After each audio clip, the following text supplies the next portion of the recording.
যদি আপনাকে একটু জানাতে চাই যে এখানে কিন্তু যে পীরগাছায় জাতীয়তাবাদী বিএনপি দলের ধানের শীষের প্রার্থী রয়েছে, সেই সাথে রয়েছে এনসিবির শাপলাকলি এবং জাতীয় পার্টির নাঙ্গলের প্রতীক।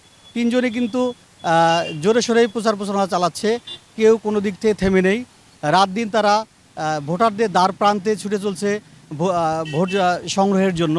কিন্তু এবার আমরা যতটুকু জানি একটু ব্যতিক্রম হয়েছে, যে পোস্টার না থাকায় সাধারণ যারা ভোটার রয়েছে তারা কিন্তু অনেক ক্ষেত্রেই প্রার্থীদেরকে চিনতে পারতেছে না।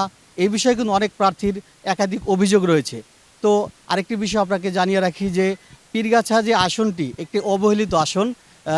অনেক সময় যা ভোটের আগে যে প্রার্থীরা তারা নানা রকম প্রতিশ্রুতি দিলেও ভোটের পর উন্নয়নমূলক কোনো কাজ এখনও পর্যন্ত এই আসনে হয় না। তো আজকে আমি কথা বলতে চাই আমাদের পীরগাছায় যে ধানের শীষের প্রার্থীর একজন কর্মী রয়েছে তার কাছে, যে আমরা যতটুকু জানি যে 1979 সালের পরে ধানের শীষ মানে বিএনপির কোনো প্রার্থী এই আসনে বিজয় লাভ করতে পারেনি। তবে আপনার কাছে আমরা জানতে চাই যে 79 সালের পরে তো এই পীরগাছা কাউরিয়া ধানের শীষের কোনো প্রার্থী জয়লাভ করতে পারে, এইবার আপনার কতটুকু আশাবাদী? আমরা 100% আশাবাদী। ইনশাআল্লাহ ধানের শীষের বিজয় হবে, পীরগাছা একটা ভোট বিপ্লব হবে। কারণ আপনারা খেয়াল করবেন, এখানে কিছুদিন আগে যে এমপি ছিলেন উনি জনগণের ভোটে এমপি নির্বাচিত হয়েন নাই। এই কারণে জনগণের কাছে দায়বদ্ধতা ছিল না।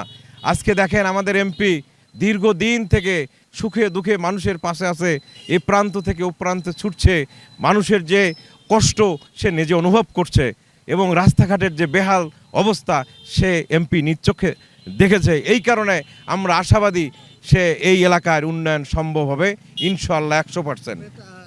সামনে তো জাতীয় দ্বাদশ নির্বাচন আর মাত্র কয়েকদিন বাকি আছে, তো নির্বাচন কেন্দ্রিক আপনাদের কোনো জটিলতা আছে কিনা? না, আমাদের কোনো জটিলতা নেই। ইনশাআল্লাহ এই সরকার যেহেতু কমিটমেন্ট করেছে সুন্দর নির্বাচন দেবে, এটার উপর আমরা বিশ্বাস করে এগিয়ে যাচ্ছি। আপনাদের প্রতিদ্বন্দ্বী প্রার্থীর কোনো আপনাদের অভিযোগ? না, প্রতিদ্বন্দ্বী প্রার্থীর প্রতি অভিযোগ নাই। তারা আসলে তো গুপ্ত সংগঠন, তারা সব সময় গুজব ছড়ায়। এই গুজবকে আমি অনুরোধ করব পীরগাছাবাসীকে এই গুজবে কান না দিয়ে সবাই এগিয়ে যাবেন এই প্রত্যাশা রাখি। ধন্যবাদ আপনাকে। সেই সাথে আরেকটু বিষয় আপনাকে জানিয়ে রাখি যে আমাদের প্রার্থীরা কিন্তু একে অপরকে কঠোরভাবে সমালোচনা করতেছে, আবার অন্যদিকে উন্নয়নের যে প্রতিশ্রুতি সেটাও কিন্তু তারা প্রতিশ্রুতি দিয়ে যাচ্ছে যে উন্নয়নমূলক অবকাঠামো, চিকিৎসা, শিক্ষা খাতের জন্য তারা ব্যাপকভাবে প্রচার প্রচারণায় ব্যস্ত রয়েছে। এই ছিল রংপুরের পীরগাছা থেকে সর্বশেষ নির্বাচনীয় তথ্য।